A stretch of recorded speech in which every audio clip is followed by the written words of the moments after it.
The sun had not risen for days on the planet Huronsavan. Clouds of ash filled the sky, making the world look dark and cold.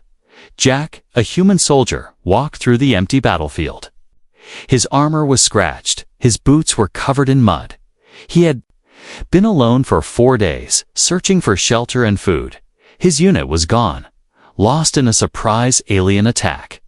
He had survived by hiding, running, and using every trick he knew. But now Jack was weak. His body ached, his stomach growled like a wild animal. He had only one food pack left, the last piece of human ration. Jack sat under a broken metal wall. He looked at the small packet of food in his hand. "This is it," he whispered. "My last meal." He opened it slowly, feeling the dry bread inside. But just as he took the first bite, he heard something strange. It was not a scream or a weapon blast. It was soft, like a baby crying. Jack stopped chewing and listened. The sound came from the ruins across the street. His soldier's instincts told him to hide, but something else pulled him forward. He moved slowly, holding his weapon. The sound got louder as he crossed a pile of broken stone. Behind an old transport vehicle, he found the source, an alien woman wounded. Weak held a small child in her arms. They were hiding in fear, shaking, and silent when they saw him. Jack froze. This was not a soldier, not an enemy fighter. This was a mother and her child. The baby was thin, skin pale, eyes barely open. The mother looked at Jack with wide, tired eyes. She did not move. Jack didn't raise his weapon. Instead, he looked at the food pack still in his hand. His stomach screamed at him, begging for that last bite. But his heart said something different. He knelt down slowly and placed the food on the ground. The alien mother looked confused. Jack pushed the packet toward her and backed away. She waited, unsure if it was a trap, but hunger won the fight. And she reached for the food. She broke the bread and gave it to her child first. The baby made a small sound, something like a laugh. The mother looked at Jack, her eyes shining with emotion. She placed her hand on her chest and said something in her alien tongue. Jack didn't understand the words, but he felt it was a thank you. She touched her head to the ground. Before him, then she stood up slowly, still holding the child. Jack blinked, unsure what would happen next.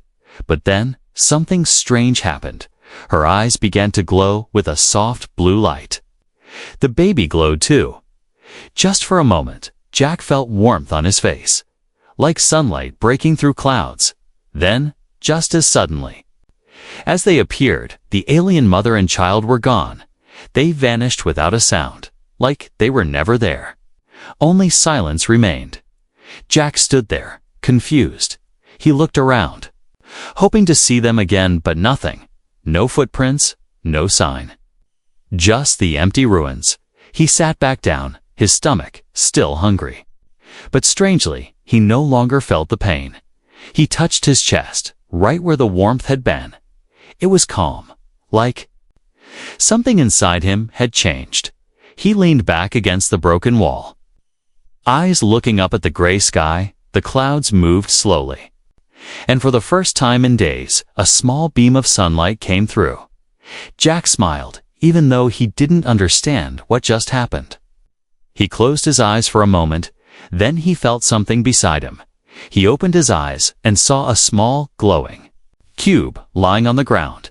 It wasn't there before. It pulsed softly, like it was breathing. Jack picked it up carefully. It was warm in his hands. He turned it around. No buttons, no switches. Just smooth crystal, glowing softly with blue light. He placed it in his bag and looked once more at the place where the mother had been. "Who were you?" he whispered. No answer came. Only the wind moved through the ruins, but deep inside. Jack knew this was only the beginning. Something had changed the moment he gave up his food. And whatever that cube was, it was not just a gift, it was a message. A key to something far bigger than hunger or survival. Jack stood up, his legs still weak, but his heart steady. He had no map, no orders, and no plan. But he knew one thing. He had to follow the path the cube would show him. And maybe, just maybe, he would see her again. Jack didn't sleep much that night. The wind howled through the broken walls, but his mind was louder. He kept thinking about the alien mother and child, and that strange cube now sitting in his bag. He didn't know what it was or why it was left behind. But something inside him said it wasn't a mistake. It was meant for him, at first light. Jack stood up and checked the cube again. It was still glowing faintly, pulsing like a heartbeat. No buttons, no wires, no sound, just smooth crystal and soft blue light. He turned it in his hand, trying to figure it out. Then suddenly, the light brightened. A line of symbols appeared on its surface, floating in the air. Jack stepped back, startled. The symbols rotated, then disappeared again. He looked around the ruins, no sign of anyone. He was alone, or at least he thought he was. He placed the cube back in his bag and walked out into the dead street. The planet's air was cold and dry, but breathable. He had maybe one day of water left. He walked for hours, moving toward the old supply route. If there were any working machines or scanners left, they'd be there. He passed burned-out tanks, collapsed buildings, and broken alien towers. The war had destroyed everything. No life, no movement, just ruins and silence. Then he heard a sound. Not wind, not machine. It was the same soft cry he had heard before, but this time it wasn't far, it was near. Jack crouched and reached for his weapon. The cube in his bag began to glow again, this time stronger. He pulled it out, and to his shock, a beam of light shot out from it. It pointed to a nearby structure, an old bunker, half covered in rubble. Jack stood slowly, staring at the light. "What are you trying to show me?" he asked. No answer came, just the steady glow. He moved carefully toward the bunker. As he approached, the light grew brighter. Then the cube made a soft chime. Jack stopped. There was movement inside the bunker. He raised his weapon, but before he could aim, the cube projected an image. A hologram of the alien mother appeared in front of him. She looked at him with gentle eyes and pointed toward the bunker entrance. Then the image faded.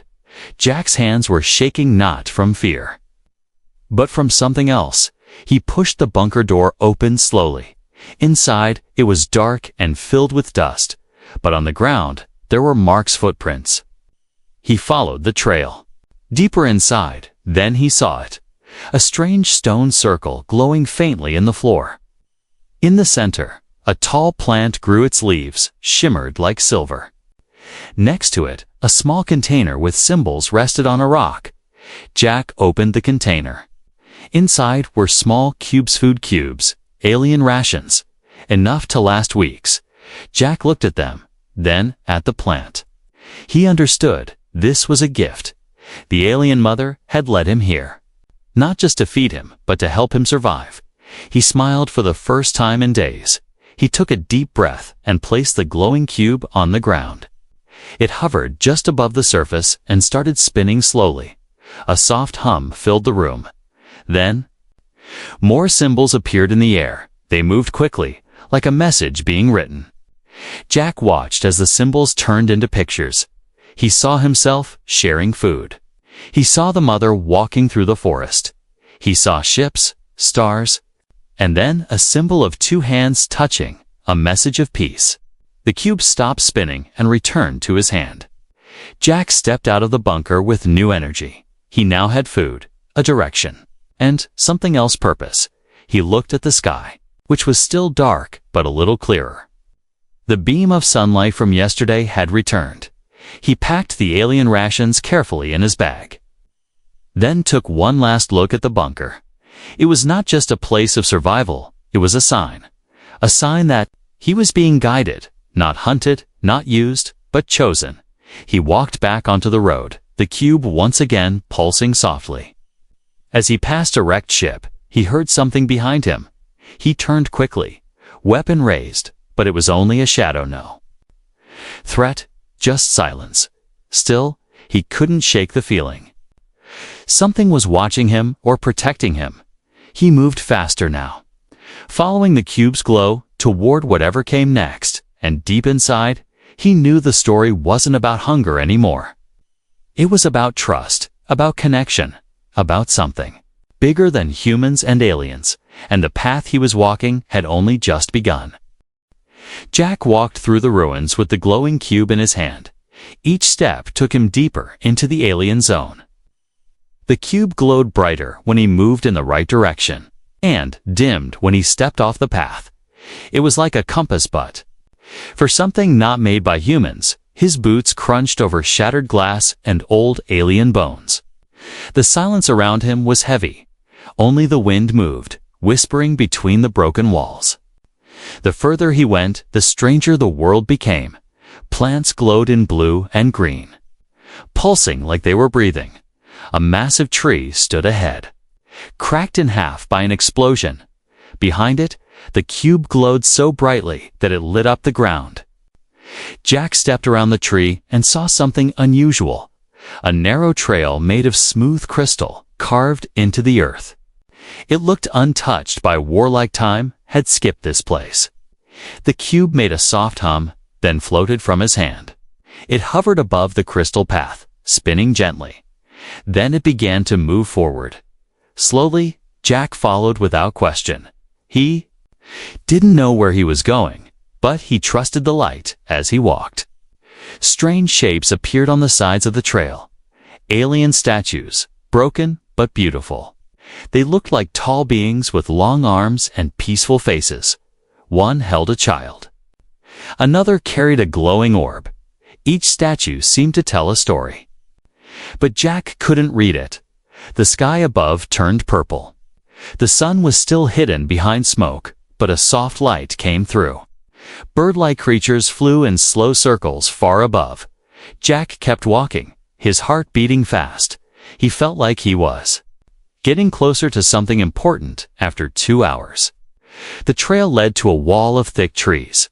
They were tall and silver, with leaves that looked like glass. The cube stopped at the edge of the forest and hovered in place. Jack stepped forward, and the trees moved aside. They bent without breaking. Opening a way just for him, he stepped into the glowing forest. It was quiet, but not dead. He could feel life all around him. Watching, breathing, waiting. The trees seemed to whisper, their leaves shaking without wind. Jack kept following the cube, which floated ahead like a guiding star. The air smelled sweet and strange. The ground beneath him was soft, like walking on moss. Small lights floated between the trees, like fireflies made of glass. One of them touched his face and disappeared. Jack smiled, feeling calm for the first time in days. Then he heard a noise, not a cry or scream, but music, soft, distant, coming from ahead. The cube glowed stronger and moved faster. Jack followed quickly, pushing through glowing vines and silent flowers. Soon, the trees opened into a wide clearing, and there it was, a giant cliff covered in alien buildings. They were carved into the rock-tall towers, bridges, and glowing windows. It was a hidden city untouched by war, protected by nature and light. Jack stood frozen, staring at the beauty of it. Waterfalls poured from the cliffs, glowing with soft blue light. Aliens walked quietly across bridges and platforms. They looked peaceful, graceful, and alive. Not like the enemies he had seen in battle, the cube stopped spinning and floated back into Jack's hand. He held it tightly, heart pounding. Suddenly, a voice spoke behind him. It was not human, but it was gentle. He turned around slowly. An alien stood there, tall and cloaked in white. Its eyes glowed softly, and it carried no weapon. Jack raised his hands to show he meant no harm. The alien pointed at the cube, then at the city. Then it touched its own chest and bowed its head. Jack didn't understand the words, but he felt the meaning. This was a welcome, not a warning. The cube pulsed again, this time in gold, not blue. The alien turned and began walking toward the city. It didn't look back. Jack took a deep breath and followed, his steps slow but steady, as he crossed a narrow bridge toward the cliffs. He felt eyes watching from above. More aliens appeared. Some curious, some cautious, but none afraid. Jack was the only human here, and somehow they knew. He wasn't a threat. He had given food to their own. He had passed the test. The bridge led into a large entrance carved into the stone. Inside, the walls shimmered with light. Strange symbols glowed as he passed by. The alien led him through long halls and open courtyards until they reached a circular chamber. In the center stood a stone table.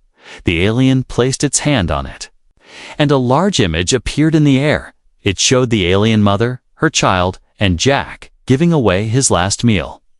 Then it showed the cube on the glowing forest path. The image ended with a simple symbol, two beings standing side by side. Jack stepped forward. He understood now this was not the end of his journey. It was the beginning of something much bigger. He looked at the cube in his hand, and for the first time, he whispered aloud, "I'm ready." Jack stood in the glowing chamber. The stone walls shimmered with soft colors, blue, green, and gold.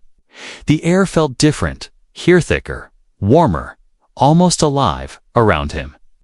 Symbols floated in the air like quiet whispers, but no sound came from the alien who had brought him. The tall figure turned and motioned with its hand. Jack followed slowly, his boots clicking softly on the smooth floor. They walked through a curved hallway lined with tall glass panels. Behind each panel, glowing lights danced like living fire. Jack couldn't tell if it was magic or technology. They stopped in front of a tall door with no handles. The alien placed its hand on the wall. The door melted open like soft liquid. Inside was a circular room filled with light. 7 tall figures stood in a half circle. Their heads bowed. Each one wore a different color: red, green, gold, white, silver, blue, and black. None of them spoke. They only looked at Jack with glowing eyes. Jack felt their eyes like energy pressing gently against his chest. He took a deep breath and stepped into the center of the room. The cube in his hand began to float. It hovered above him and spun faster than ever before. Then a bright beam shot upward, filling the room with warm light, and in that light, images began to appear: the alien mother, the starving child, Jack sharing his last piece of food. The forest path, the city on the cliff, all of it played above him like a memory. The aliens watched without blinking, still silent, still still. Then one of them stepped forward, the one in silver. It raised its hand and pointed to the cube. The cube responded, glowing white for the first time. Then a deep hum filled the room. Jack didn't understand the words, but he felt them. In his mind, like thoughts not his own, "We saw your kindness," the voice said, soft and slow. "You gave when you had nothing. You protected without knowing you are human, but you are more." Jack looked up, his heart pounding in his chest. "Why me?" he asked, his voice shaking. The silver figure stepped closer. It raised its hand again. Suddenly, the air around Jack turned into a vision. A storm of images flashed before him. Humans fighting, humans helping, aliens fleeing, aliens healing. War and peace, destruction and rebuilding. And at the center of it, all him, Jack, standing between two worlds. "You are the bridge," the voice said, "between what was lost and what can be found." Jack took a step back, overwhelmed. "I'm just a soldier," he whispered. "I didn't ask for this." The alien council remained silent. Then the figure in gold stepped forward and placed something on the floor. A small stone bowl with silver liquid inside. The cube floated down and dropped into the bowl. The liquid rose and swallowed the cube completely.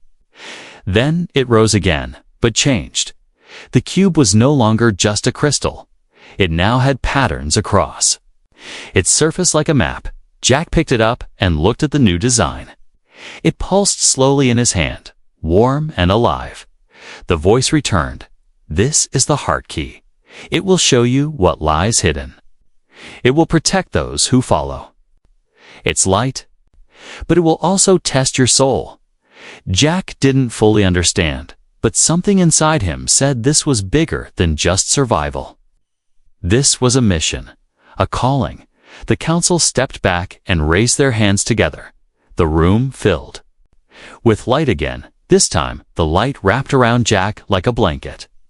He saw visions of old temples, of alien children smiling, of humans and aliens building together, and of a dark shadow coming from the sky. The light faded slowly. The council lowered their hands, and the door behind Jack opened again. The silver figure looked into Jack's eyes one last time.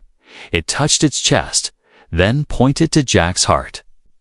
"Carry the light," the voice said. Jack nodded, his throat tight. He turned and walked out of the chamber, not as just a lost soldier, but as something new, something chosen. Outside, the sky had turned a deep blue. The cube in his hand pulsed with a quiet rhythm. Jack stood on the edge of a high platform overlooking the city. And far below, he could see alien children playing, birds flying, water glowing.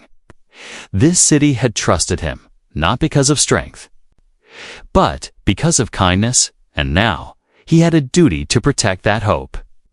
Even if it meant walking into the unknown, the path ahead was uncertain. But Jack was no longer afraid. He looked at the cube, then at the stars above, began to walk forward, toward the next chapter in a story no human had ever written. Jack stood at the edge of the alien city. The wind brushed across his face, carrying the scent of glowing waterfalls and distant flowers. Behind him, peace lived, untouched by war. Ahead of him, smoke rose into the sky. The cube in his hand pulsed slowly, as if it knew what was coming. The council had shown him a vision. His people, his human unit, were under attack again. Their base, half destroyed, burning from the sky. He had begged the council to let him return, to help, to warn them, to stop a new war before it started. The silver figure had not spoken, but had simply handed him a small stone disc. It glowed faintly and hummed with a quiet power. A doorway, the thought had echoed in his mind. One path once used, it cannot be used again. Jack took a deep breath. He stepped into the middle of the stone circle in front of the temple. The cube lit up, then merged with the disc in his hand. A burst of light shot upward, surrounding him in a glowing cage. Then the world disappeared. In a flash, he landed hard on solid ground.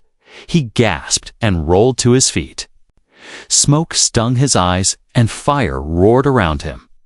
He was back near the human base camp, but it was no longer safe. Explosions cracked in the distance. Human soldiers ran for cover, shouting orders and dragging wounded enemy drones flew above, spraying red beams into the ground. Jack sprinted forward, waving his arms, friendly. "I'm human," he shouted. One soldier aimed a gun at him, then stopped. "Jack," the man shouted, "where the hell have you been?" Jack grabbed him by the vest. "No time. We have to shut down the scanners. They're triggering the attack." "What scanners?" The soldier yelled over the noise. Jack pulled the modified cube from his pouch. It glowed gold, with sharp edges and symbols shifting across it. He held it up, and the drones above began to hesitate. Their red beams flickered. Then, one by one, they pulled back into the sky. The human soldiers watched in shock. "What the hell is that thing?" One of them asked. Jack didn't answer. He was already running to the command tent. Inside, the communications were dead, and the satellite dish burned in pieces. The captain looked up as Jack entered. "Soldier, where have you? What is that?"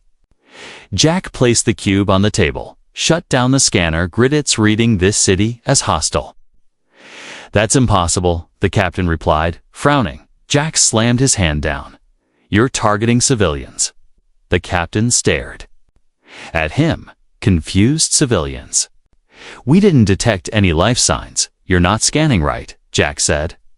"You're scanning for weapons, not hearts." The room went silent. Then, outside, the ground shook.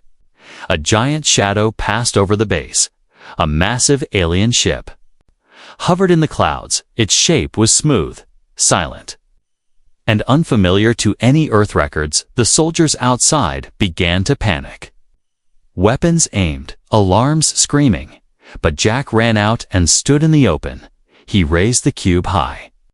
And then something incredible happened. The cube burst into golden light. A giant beam stretched from it into the sky. It reached the alien ship, touching its hull. The ship froze in place, then began to glow the same gold color. Its weapons powered down, and it began to descend slowly. The human soldiers stood in silence. The captain walked to Jack's side. "What did you do?" "I told them we're not enemies," Jack replied softly. He turned to the captain. "There's a city out there, peaceful, hidden, alive. They gave me this," Jack continued. "They trusted me when I had nothing. I gave one piece of bread, and they gave me a world." The captain looked at the ship, now landing gently nearby. An opening door formed on its side, from the ship. Several tall aliens stepped out, their faces calm, their hands empty. They walked slowly, not with power but with purpose. One of them held a glowing blue flower. It offered it to Jack, who took it with both hands. Jack turned to his people. "We have a choice now," he said. "We can fight what we don't understand, or we can listen, and maybe learn something better than war." The captain didn't speak at first. Then he nodded once. "Lower your weapons," he ordered. The human soldiers hesitated, then obeyed. The air became quiet once again. Above them, the alien ship hummed gently, and beside them, the bridge between two worlds had begun. Jack looked at the golden cube in his hand, and knew that this was not the end of war, but maybe, just maybe, the beginning of peace. He had returned to the fire, not with anger, but with light. And this time, he wasn't alone. The alien ship hovered peacefully above the human base. Its lights glowed gently, casting a golden reflection on the scorched earth. The soldiers stood in silence, still unsure if they were in a dream. Jack stood between the two groups, one hand holding the glowing cube, the other still gripping his worn rifle. For a moment, it felt like hope had won, but peace is fragile when fear is strong. High above them, hidden eyes were watching. From a hidden command center far across the planet, a general in a dark uniform leaned forward, eyes cold. "Zoom in on that soldier," he ordered. The screen focused on Jack, standing beside the aliens. The general's lips tightened. "He's compromised," he said. "He's working with them." An officer nearby hesitated. "Sir, we just received a transmission from the field. They say the aliens are peaceful, offering help." The general shook his head slowly. "No alien is peaceful," he said. "This is a trick back." At the base, Jack felt the change. The air turned heavier. Soldiers who were smiling moments ago now looked nervous. The captain walked toward Jack, face tight. "You need to come with me," he said quietly. Jack frowned. "Why?" "Orders from command," the captain replied, high level. Jack glanced at the alien ship, its lights dimming slightly, sensing tension. He nodded and followed the captain into a secure tent. Inside, a comms officer handed him a headset. "Command wants to speak to you directly." Jack placed it on his head. "Jack speaking," he said. A deep voice responded. "This is General Rhodes. By authority of Unified Earth Command, you are ordered to stand down. You are not to interact with non-human species without clearance." Jack's jaw clenched. "Sir, with all due respect, these aliens saved me. They trusted me. They showed me places no human has ever seen." We have a chance to end this war without another drop of blood." The line went silent for a moment. Then the general spoke again. "You've been compromised. Soldier, you're relieved of duty effective immediately. Guards are on their way to escort you." Jack ripped the headset off, heart pounding. 2 guards entered the tent within seconds. "Don't make this harder than it needs to be," one said. Jack raised his hands, cube still glowing in his grip. "I'm not your enemy," he said calmly. But they weren't listening. The guards dragged him outside. The alien ship reacted immediately. Its lights brightened, and a low humming sound began to rise. One of the aliens stepped forward, eyes glowing with concern. The soldiers pointed their guns at it, shouting warnings. "Stop," Jack cried. "They're not attacking." But no one listened. The tension broke like glass. A warning shot was fired. It hit the ground near the alien's feet. The ship roared to life, engines vibrating the earth. The cube in Jack's hand flared white. Then a protective field burst from it, surrounding the entire area. Everyone froze, trapped in golden silence. Inside the dome of light, sound faded. Only breath and heartbeat could be heard. The alien walked to Jack and placed a hand on his shoulder. It said nothing, but its eyes were full of sadness. Then it placed a small device in Jack's hand, a memory crystal. It glowed soft blue and vibrated gently. The alien pointed at Jack's chest. His heart hand stepped back. Then the ship lifted slowly. The light around the base faded. The protective field disappeared. The soldiers were speechless. The aliens were gone. Only Jack remained, holding the crystal and the cube. He looked at the captain, who now seemed unsure. "They came in peace," Jack said quietly. "We answered with fear." "You've made a mistake," the captain sighed. "I follow orders." Jack nodded. "So did I." That night, he was locked inside a steel container. One guard at the door. No light, no sound. Just the glow of the cube in the dark. He stared at the memory crystal in his hand, then touched it to the cube. A soft light filled the container. And then visions again.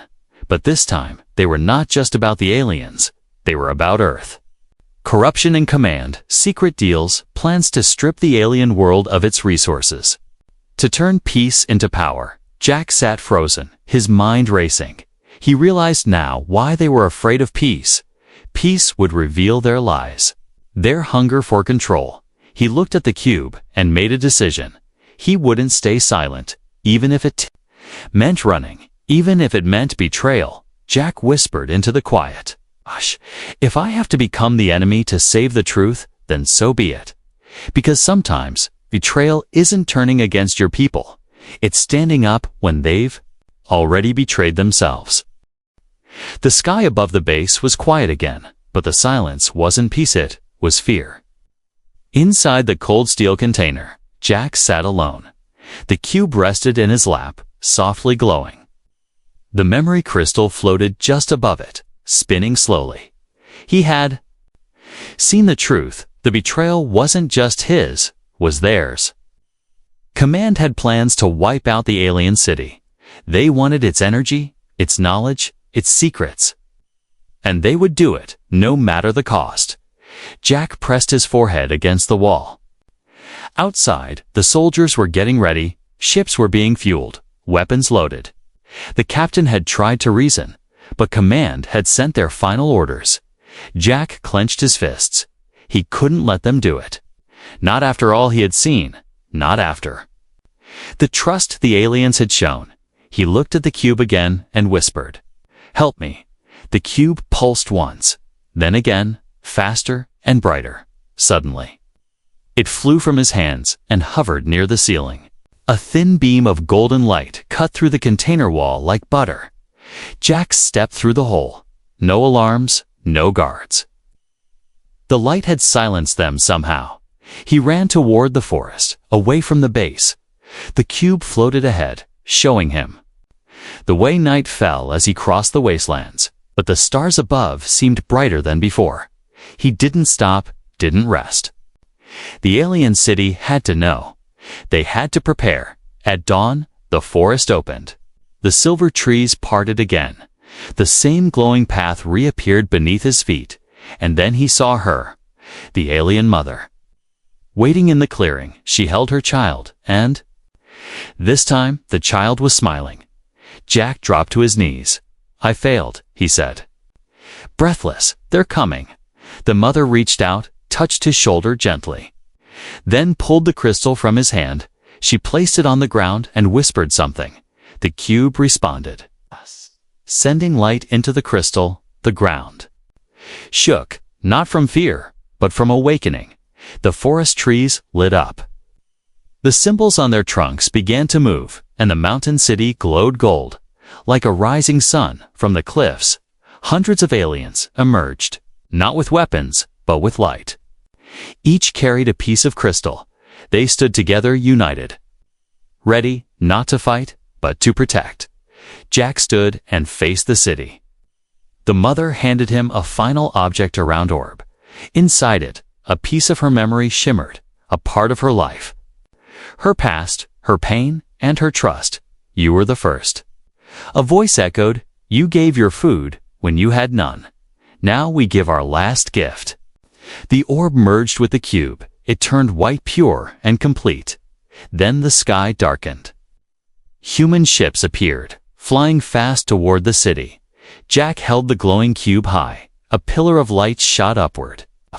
A shield formed, stretching across the sky. The human ships stopped midair. Their scanners failed, their weapons jammed. Command screamed orders from far away, but nothing worked. The shield pulsed like a heartbeat. Jack opened a channel to the fleet. "This is Jack Haynes," he said.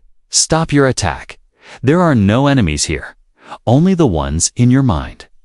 Silence followed, then static, then a voice. "Soldier, stand down. You are no longer authorized."